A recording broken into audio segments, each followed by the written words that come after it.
اللہ تعالیٰ کے سامنے اظہار عاجزی اور انکساری اور سب کچھ اللہ تعالیٰ کے سپرد کر دینے کی تعلیمات میں نبی کریم کی صحابہ کرام کو کی ہوئی نصیحتیں بھی شامل ہیں کہ صحابہ ان پر دل و جان قولاً اور فعلاً عمل کرتے اور اٹھتے بیٹھتے اسی رنگ میں رہتے۔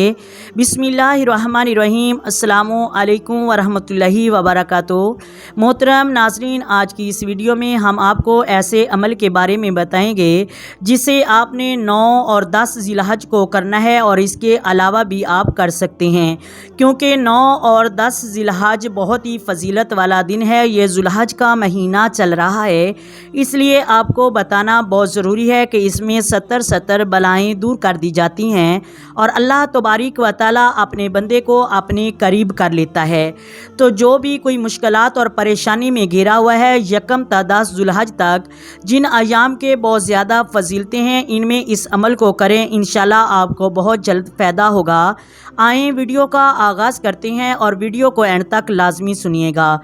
آپ صلی اللہ علیہ وآلہ وسلم نے ابو موسیٰ کو فرمایا تھا کہ تم لا حول ولا قوت الا باللہ پڑھا کرو، نیکی کرنے کی طاقت اور برائی سے بچنے کی ہمت اللہ کے بغیر ممکن نہیں، اور کہا کرو یہ جنت کے خزانوں میں سے ایک خزانہ ہے، بخاری شریف میں ہے۔ اس ذکر کی وجہ سے بندے کو یہ یقین محق ہو جاتا ہے کہ وہ خود کوئی ایک حالت سے دوسری حالت میں منتقل ہونے کی ذاتی طاقت کا کبھی بھی حامل نہیں۔ بندہ اپنا کوئی بھی کام تنہا مکمل نہیں کر سکتا۔ کسی بھی ہدف کو پانے کے لیے انتہائی مضبوط، بلند و بالا اور عظمت والی ذات باری تعالیٰ کی جانب سے قوت کا ملنا بہت ہی ضروری ہے۔ اس ذکر میں انسان اپنی حقیقی کم عیگی اور توانائی اپنے پروردگار کے سامنے رکھتا ہے، اور انسان یہ بھی کہتا ہے کہ اسے اپنے غالب اور زبردست خالق کی ہر وقت اور ہر لمحہ ضرورت ہوتی ہے، اور جس وقت یہ ذکر انسانی زبان پر جاری ہو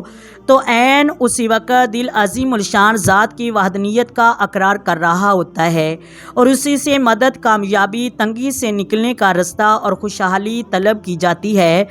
فرمانے باری تعالیٰ ہے کہ ان قریب اللہ تعالیٰ مشکل کے بعد آسانی فرمائے گا۔ امام ابن قیم کہتے ہیں کہ مشکلات کا مقابلہ کرنے اور مصیبتیں جھیلنے کے لیے لا حول ولا قوت الا باللہ ذکر کی حیران کر دینے والی اثر انگیزی ہے۔ نیز بادشاہوں اور باروب شخصیت کے سامنے جانے اور پرخطر امور میں بھی یہ ذکر مؤثر ہے۔ او بن مالک کے بیٹے سالم کو مشرکوں نے قید کر لیا تو وہ نبی کریم کے پاس آئے اور کہا، اللہ کے رسول، میرے بیٹے کو دشمنوں نے قید کر لیا ہے اور گھر میں بھی فاقہ کشی ہے۔ اس پر رسول اللہ نے فرمایا، آل محمد کے پاس بھی کل شام تک ایک مد دونوں ہاتھوں کے بھراؤ کے برابر گلا تھا۔ تقوی الہی اختیار کرو اور صبر سے کام لو، اور لا حول ولا قوت الا باللہ کثرت سے کہو۔ ایک روایت میں یہ بھی ہے کہ آپ نے انہیں اور ان کے بیٹے کی ماں کو بھی کثرت سے اس ذکر کا حکم دیا۔ اس پر انہوں نے عمل کیا، اور او بن مالک اپنے گھر میں ہی تھے کہ ان کا بیٹا واپس آ گیا، اور دشمنوں کو بھی پتہ نہ چلا۔ ساتھ میں وہ دشمنوں کے اونٹ بھی اپنے والد کے پاس لے آئے۔ ان دنوں میں ان کی مالی حالت بہت پتلی تھی، اس کے باوجود رسول اللہ کے پاس آئے اور بیٹے کے بارے میں خبر بتلائی، اور یہ بھی بتلایا کہ وہ ساتھ میں دشمنوں کے اونٹ بھی لے آیا ہے۔ آپ صلی اللہ علیہ وآلہ وسلم نے انہیں فرمایا کہ تمہیں اختیار ہے، ان کا جو مرضی کرو، جیسے تم اپنے اونٹوں کے ساتھ کرتے تھے۔ اور اس پر یہ آیات نازل ہوئی، اور جو اللہ سے ڈرے اللہ اس کے لیے نکلنے کا راستہ بنا دیتا ہے، اور وہ اسی جگہ سے رزق عطا فرماتا ہے، یہاں سے اس کا وہم و گمان نہیں۔ مسلمانوں، ہر وقت اور ہر آن اس عظیم ذکر کی پابندی کرو، حاضر قلبی کے ساتھ زبان سے اسے پڑھو، اور اپنی حالت سے اس ذکر کی تصدیق پیش کرو، کیونکہ اس کے فوائد اور فضائل بہت زیادہ ہیں۔ رسول اللہ کا فرمان ہے، اس دھرتی پر کوئی بھی شخص لا الہ الا اللہ واللہ اکبر سبحان اللہ والحمد للہ ولا حول ولا قوت الا باللہ، اللہ کے سوا کوئی معبود حقیقی نہیں، اللہ بہت بڑا پاک ہے، تمام تعریفیں اللہ کے لیے ہیں، نیکی کرنے کی طاقت اور برائی سے بچنے کی ہمت اللہ کے بغیر کبھی بھی ممکن نہیں۔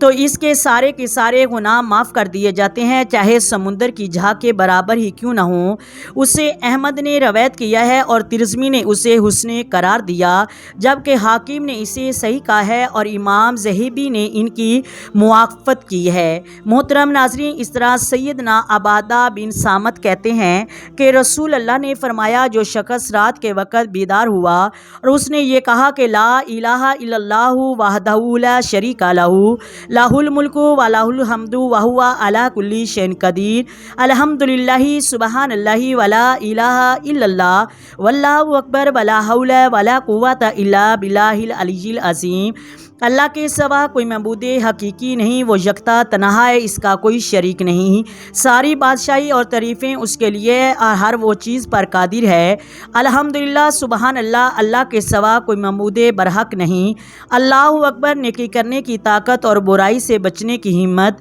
اللہ کے بغیر ممکن نہیں ہے۔ پھر اس نے کہا کہ یا اللہ مجھے بخش دے، یا کوئی اور دعا مانگی تو اس کی دعا قبول ہوگی، اگر وضو کر کے نماز پڑھی تو اس کی نماز بھی قبول ہوگی۔ بخاری میں یہ ذکر بندے کے لیے خیر و بلائی اور بندے کے مال و متاع کے تحفظ کا باعث بھی ہے۔ رسول اللہ صلی اللہ علیہ وآلہ وسلم کا فرمان ہے،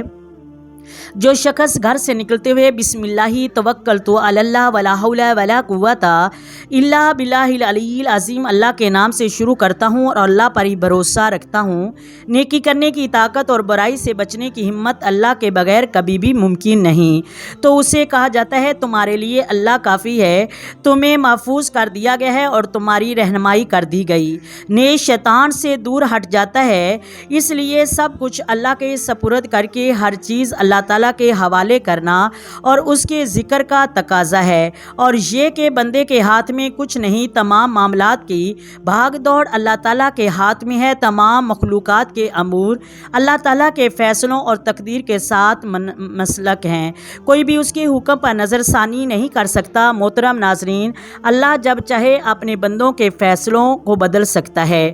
اور جب ہم اپنے رب پر بھروسہ کر کے اس کے لیے پڑھیں گے، اس کے لیے ذکر و اذکار کریں گے اور ورد کریں گے تو انشاءاللہ ہماری تمام مشکلاتیں، پریشانیاں 2 منٹ کے اندر ختم ہو جائیں گی۔ امید ہے ویڈیو اچھی لگی ہوگی، اگر ویڈیو اچھی لگے تو لائک کریں، شیئر کریں اور چینل کو بھی سبسکرائب کر دیں۔ آئیں مل کر آقا دو عالم نور مجسم سروری کائنات صلی اللہ علیہ وآلہ وسلم کی ذات پر درود و سلام پڑھیں۔ الصلاۃ والسلام علیک یا سیدی یا رسول اللہ، الصلاۃ والسلام علیک یا سیدی یا حبیب اللہ، وعلی آلک و صحابک